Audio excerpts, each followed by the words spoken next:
So we're on the red carpet with Mr. Howard. So Mr. Howard, how long have you been with the GCPG and what group are you representing today? Well, I've actually been with GCPG actually in Florida. And then when I came to Georgia, I became a member of GCP here. And I've been actually here in GCPG about 3 years. So it's been probably overall working in the process in this state 3 years, but also working in probably another 3 to 4 years. So what group are you representing today?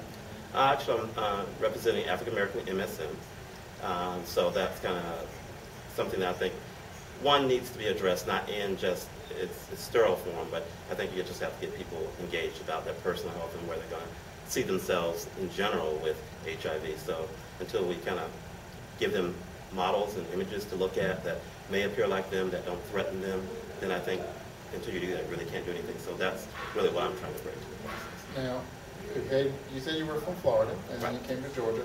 Have you seen any differences between Florida and Georgia in those 3 years? Well, I think overall for me, I found Florida to be a lot more progressive of what you could actually do. So when I actually came to Georgia, I found myself having to kind of step back. I was a little surprised.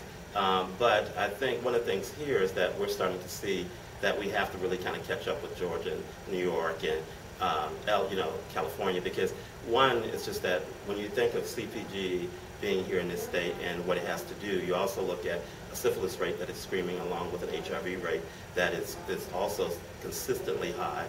You have your people who work with and live, have to do work, and some parts become a part of the system here when you're looking at people who are incarcerated. Those people actually, we're actually number 5. So it shows that we have consistently not met those needs. So I think we're just kind of trailing a little bit, and when you think of CDC being here, you kind of think, well, we should be doing a little bit better, so hopefully we can catch up. Well, we appreciate all the hard work that you're doing. If you were going to give a shout out to the community out there, what would be the one thing you'd want to tell them? Well, I think for me, one of the things I want to tell people is that if you care about your health, then you have to care about those people around you. If you don't, then the problem is that the disease won't stop with you. And I think you have to really be a person that's not selfish when it comes to your health, because a person who's uninfected can't infect anyone else, and that person who is infected doesn't have to infect anyone else. And until you get that across and you get people to step outside their own box, then you really can't make the changes that you need to make. So my thing is to be honest, be true to self, and then be honest and true to those that you're intimate with.